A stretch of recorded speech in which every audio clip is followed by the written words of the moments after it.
माँ शारदा की प्रेरणा स्वयं सहाय कार्तिक महात्म्य का लिखूं यह 20वां अध्याय। जय श्री कृष्ण। राधे राधे दोस्तों, आप सभी पर भगवान विष्णु अपनी कृपा सदैव बनाए रखें। आज की वीडियो में हम सुनेंगे कार्तिक मास महात्म्य का अध्याय 20 और साथ ही सुनेंगे कार्तिक मास की कहानी।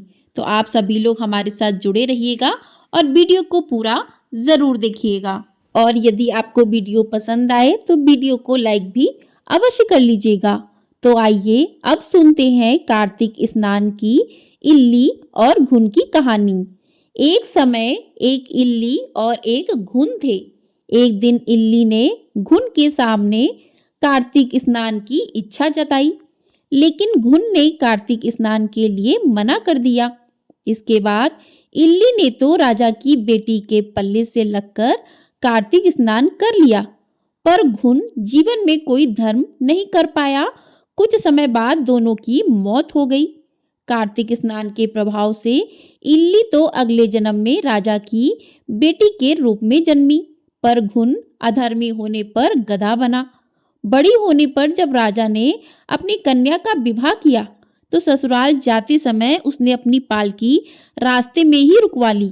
जब राजा ने इसका कारण पूछा तो कन्या ने उस गधे को अपने साथ ले जाने की इच्छा जताई।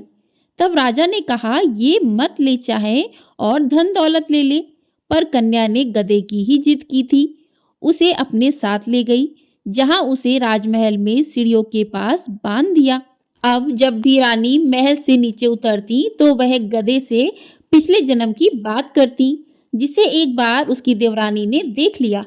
उसने राजा को जाकर कहा कि आपकी रानी गधे से बात कर रही, कोई जादू टोना करती है। इस पर राजा भी छिपकर उसे देखता है तो वह उसे भी गधे से बात करते नजर आती है।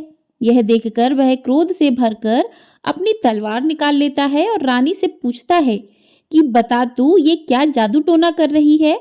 ये सुनकर रानी अपने व गधे के पूर्व जन्म की कथा सुनाते हुए बताती है कि कैसे वह कार्तिक स्नान से राजकन्या बनी।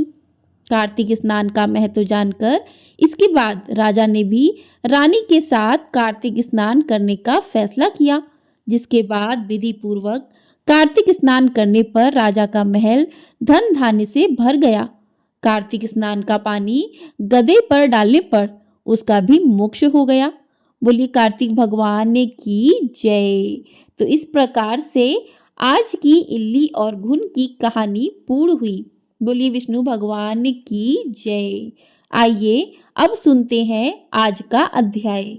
तो आज के अध्याय में राजा पृथु ने पूछा कि हे देवर्षि नारद, इसके बाद युद्ध में क्या हुआ तथा वह दैत्य जलंधर किस प्रकार मारा गया, कृपया मुझे यह कथा सुनाइए।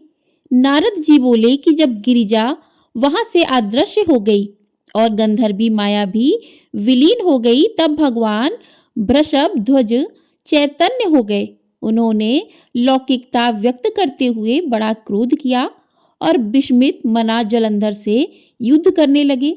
जलंधर शंकर के बाणों को काटने लगा, परंतु जब काट ना सका तब उसने उन्हें मोहित करने के लिए माया की पार्वती का निर्माण कर अपने रथ पर बांध लिया। तब अपनी प्रिय पार्वती को इस प्रकार कष्ट में पड़ा देख लौकिक लीला दिखाते हुए शंकर जी व्याकुल हो गए। शंकर जी ने भयंकर रौद्र रूप धारण कर लिया। अब उनके रौद्र रूप को देख कोई भी दैत्य उनके सामने खड़ा होने में समर्थ न हो सका और सब भागने छिपने लगे। यहाँ तक कि शुंभ निशुंभ भी समर्थ न हो सके। शिव जी ने उन शुंभ निशुंभ को शाप देकर बड़ा धिक्कारा और कहा, तुम दोनों ने मेरा बड़ा अपराध किया है। तुम युद्ध से भागते हो, भागते को मारना पाप है। इससे मैं तुम्हें अब नहीं मारूंगा, परंतु गौरी तुमको अवश्य मारेगी। शिव जी के ऐसा कहने पर सागर पुत्र जलंधर क्रोध से अग्नि के समान प्रज्वलित हो उठा। उसने शिव जी पर घोर बाण बरसाकर धरती पर अंधकार कर दिया। तब उस दैत्य की ऐसी चेष्टा देखकर शंकर जी बड़े क्रोधित हुए तथा उन्होंने अपने चरणागुष्ठ से बनाए हुए सुदर्शन चक्र को चलाकर उसका सिर काट दिया। एक प्रचंड शब्द के साथ उसका सिर पृथ्वी पर गिर पड़ा और अंजन पर्वत के समान उसके शरीर के 2 खंड हो गए। इसके रुधिर से संग्राम भूमि व्याप्त हो गई। शिवाज्ञा से उसका रक्त और मांस महारौरव में जाकर रक्त का कुंड हो गया तथा उसके शरीर का तेज निकलकर शंकर जी में वैसे ही प्रवेश कर गया जैसे वृंदा का तेज गौरी के शरीर में प्रविष्ट हुआ था। जलंधर को मरा देख देवता और सभी गंधर्व प्रसन्न हो गए। मां शारदा की प्रेरणा स्वयं सहाय। बोलिए भगवान विष्णु की जय। बोलिए भगवान शंकर की जय। तो इस प्रकार से आज का अध्याय पूर्ण हुआ। आइए अब सुनते हैं तुलसी चालीसा। जय जय तुलसी भगवती सत्यवती सुखदानी, नमो नमो हरि प्रेषी श्री वृंदा गुण खानी। श्री हरि शीश विरजनी देहु अमर वरम, जनहित हे वृंदावनी अब ना करो विलम्ब। धन्य धन्य श्री तुलसी माता, महिमा अगम सदा श्रुति गाता। हरि के प्राणों से तुम प्यारी, हरि हेतु कीनो तप भारी। जब प्रसन्न है दर्शन दीनो, तब कर जोरी बिनय उस कीनो। हे भगवंत कंत मम होहु, दीन जानि जनि छाड़ौ छोहु। सुनि लक्ष्मी तुलसी की वाणी, दीनो शाप कद पर आनी। उस आयोग्य वर मांगन हारी, हो बिटप तुम जड़ तनुधारी। सुनि तुलसी ही श्रप्यो ते ठामा, करौ बास तू नीचन धामा। दियो वचन हरि तब तत्काला, सुनो सुमुखी जनि हो बिहाला।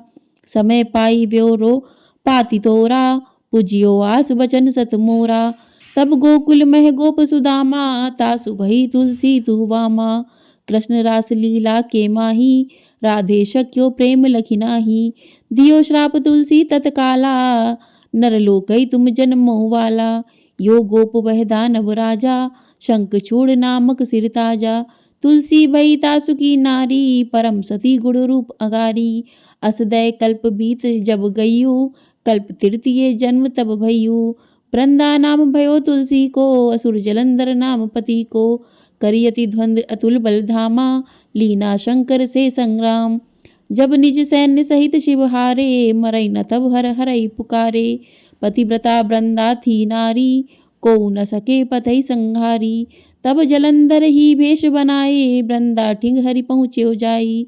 शिवहित लही करि कपट प्रसंगा, कियो सतित्व धर्म तो ही भंगा। भयो जलंधर कर संहारा, सुनि उर शोक उपारा। ती छड़ दियो कपट हरिटारी, लखी वृंदा दुख गिरा उचारी। जलंधर जस हत्यो अभीता, सोई रावण तस हरई सीता। अस प्रस्तर सब हृदय तुम्हारा, धर्म खंडी मम पतई संहारा। यही कारण लई श्राप हमारा, ओ वेतनु पाषाण तुम्हारा। सुनि हरि तुरतई बचन उचारे, दियो श्राप बिना विचारे। लख्यो ना निज कर तुति पति को, छलन चयो जब पार्वती को।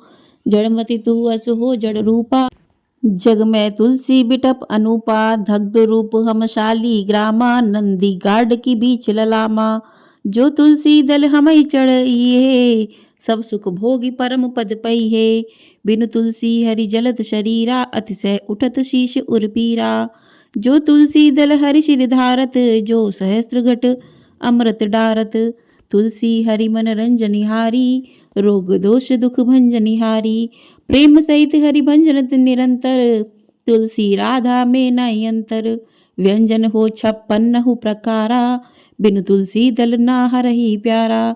सकल तीरथ तुलसी तरु चाही, लहत मुक्ति जन संशय नाही।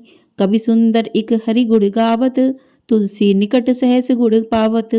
बसत निकट दुर्वासा धामा, जो प्रयास ते पूर्व ललामा। पाठ करई जो नित नर नारी, होई सुख भासई त्रिपुरारी। तुलसी चालीसा पढ़ई, तुलसी तरु ग्रह धारी। दीप दान करी पुत्र फल, पावई बंध्यो नारी। सकल दुख दरिद्र हरि, हार है परम प्रसन्न। आशिय जन धड़ लड़ही, ग्रह बसई पूर्णा अत्र।